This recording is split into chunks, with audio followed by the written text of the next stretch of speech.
most important. And then Amnesty International made a statement over the weekend that said that both sides are responsible for war crimes. Do you agree with that statement? Well, we've seen the Amnesty International report. We're concerned by allegations of abuses committed by both sides. We call on both sides to allow for full and transparent investigation into these and all abuse allegations.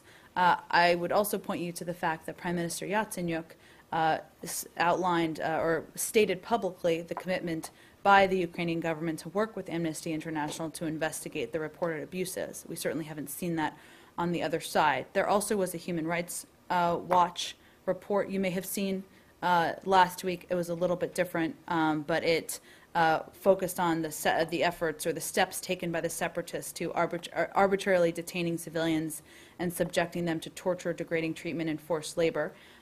We certainly condemn abuses by all sides, but it's clear to us that the separatists are committing the bulk of the abuses against the local populations. What evidence do you base that assertion on, that it's the separatists that are responsible for the bulk of abuses?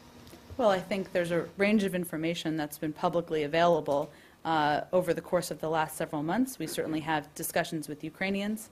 We have our own means of evaluating, and I think that's consistently been the assessment. But violations by either side we're concerned about, and certainly we welcome the commitment by Prime Minister Yatsenyuk to investigate and work with Amnesty International to investigate reports from their side. But there's nothing sort of you can point to specifically to say this is, like, anything you're making public just to back. Well, Elliot, I think obviously this conflict has unfortunately been going on for 5 months now. There's been a range of publicly available examples of steps the separatists have taken. I would remind you that, of course, this is a case where Russian-backed separatists and Russians have violated the sovereignty and intervened in a sovereign country. And so I think the steps they've taken, taking over buildings, taking over towns,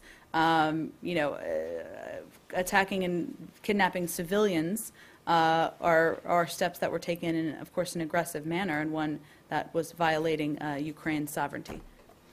Ambassador Teft